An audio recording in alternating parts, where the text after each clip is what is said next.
Starting with Thursday, you had the Bengals beat the Dolphins, but the big thing coming out of that game was Tua playing. Well, Tua fucking throwing up gang signs after he got hit. I mean, that's what we saw on TV. Thank you. Oh my goodness. Dude, you're not getting calls. After did he knock it out? He knocked it out, but then he's saying that he was on his back. He said he was holding me. He kicked the shit. Nah, bro, he wasn't holding you, dog. You just dropped. Yeah, he just knocked it out. Yep. You better. You gotta have stronger hands, bro. Weight room, nigga. Bro, let me tell you what. I got touchdown, dog. Some would say I got moss today in flag football, right? So ball goes up. I out jumped the guy, but he catches the ball. Like, So and I'm, huh? And you just misplayed it. I misplayed it, but I get my hands on top. I get my hands on top of the ball. He has his hands underneath the ball, and we're like fighting for the ball. And he was just stronger than me, and he grabbed it, and I was like, "Dang, bro! Like I thought I was just gonna knock it out." Did you think Jerry Jeudy could have caught this was a touchdown? Low key. No, I thought that was a poorly thrown ball. Faster, does he not catch the ball in the end zone? Maybe Russ put too much on it. Yeah, it's an extra weight, extra strength. But Tua, the people are gonna come out and talk bad about football now because of because Tua played on Thursday, 5 days after allegedly receiving a concussion, even though on paper he did not receive a concussion. It was like back pain, neck pain, stuff like that, back injury, neck injury. We knew he had a concussion because when he tried to get up, he stumbled and fell. The Dolphins don't deserve the benefit of the doubt. I think that thank God that doctor got fired. But it started the concussion conversation again. And here's what I need people who don't play football, who want to condemn football. I mean, I heard Joe Budden say that if I'm Tua, I'm suing. You know what? Football players want to play fucking football. And there's supposed to be measures in to protect football players from themselves, because if you leave up to football players and football coaches, the number one guy is going to play because that's football culture. Brett Favre, throw some dirt on it. Brett Favre, the player. Oh, okay, not the dad. No, I actually meant to bring it in here. I had a box because I just got new tattoos, and the only sleeves they had like at the store at work were the copper fit with Brett Favre on the front. So I had to play in a Brett Favre copper fit. Still getting a check off that. Yeah. I put money in Brett Favre's pocket today. You and the whole state of Mississippi. But do you think people are overreacting to the Tua concussion thing? All that retirement shit, yeah. I think that there was clearly an issue in the last game that didn't get addressed because, look, he's already an injury-prone player, but like at the same time, we knew something was wrong because he looked like a drunk in the bar when he got up, and then they wanted to blame it on his fucking back, and it's just like, nah, if my back hurts, I don't walk like normal and then fall down 6-7 seconds later. It looked like he was drunk. That's Josh Hovey after brunch. Yeah, and it was his head. And so I do think that, and that's why the guy got fired, bro. He didn't get fired for any other reason. The thought was that, this dude was playing with a concussion. And then he got another one where, again, he was throwing up gang signs. Doesn't it suck that Matt Ryan didn't get what the Falcons are doing right now? Better. I don't know if he could execute that way. I think that he could make the same exact throws that Marcus Mariota was making. Yeah, but he can't get the third down scampers. He can't fumble, pick it up, and get the first down. That is very true. That's true. But I'm just saying, the way the O-line's playing, the way the running game has been, that's literally what this guy's been missing, bro. But I also think Marcus Mariota's running threat helps him. It's honest. Yeah, because Bro, you know Matt Ryan's not going anywhere. Damn. I mean, You good know Matt. play. You know Matt Ryan's gonna fall or throw a pick or fumble. Third down and long. Third down and 8 or more. The sack's coming. Yeah, but people talk about it too. Somebody tried to tell me the other day, they're like, yeah, Matt Ryan ended Julio Jones's career. No. Julio's hamstring ended his career.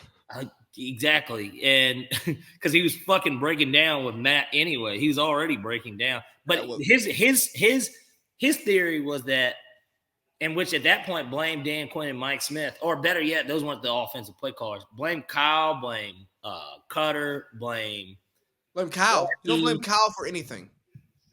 Blame them because this is what he said, that they were sending Julio across the middle too much. That's what now I'm telling you what now he doesn't know that I'm a real Falcons fan and that I watch the games.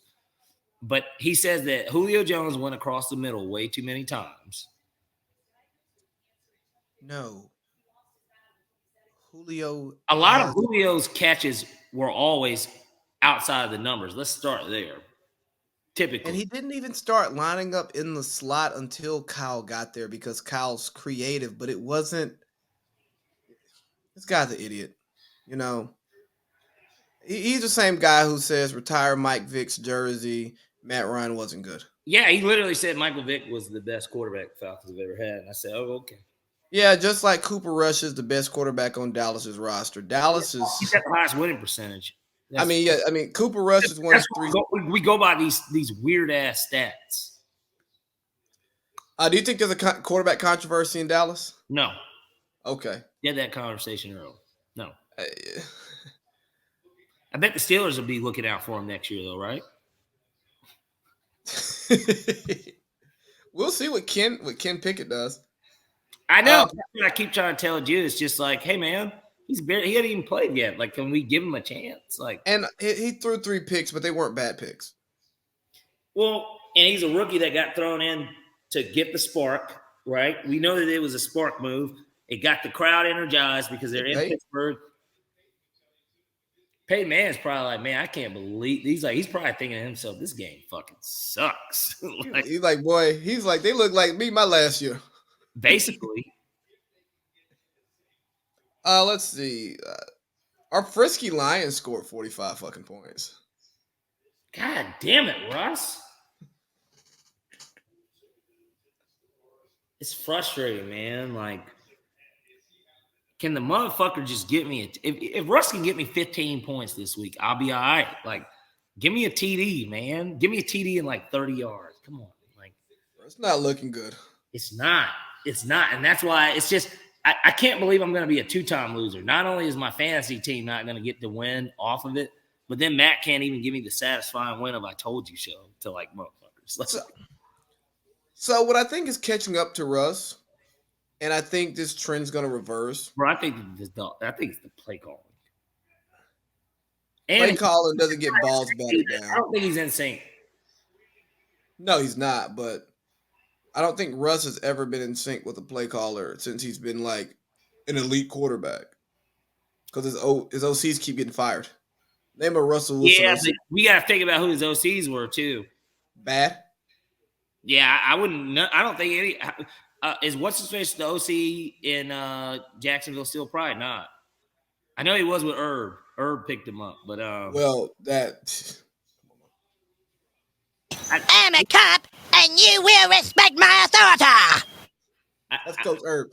I don't think that what's his name? Not Bellevue. Well, the OC up there, the OC in Seattle, his play calling looks a lot more creative now that Russ is gone. And I think these quarterbacks with these big egos and a little bit of clout, they get into doing what they want to do, and it gets away from what maybe the best offense based on what the OC wants to run. Because think about the way Sean McVay was calling plays with Jared Goff versus how he's calling them with Matthew Stafford. They don't run the ball anymore. Well, they can't. And I think that's a part of it's the old line. And Josh Holsey's in the group talking shit. He's watching the pod. Hey, Josh. But he said that I admitted that I'm going to lose in fantasy. But I didn't admit it. I never said that. Like I said, I'm going to beat him in spite of fucking Russ.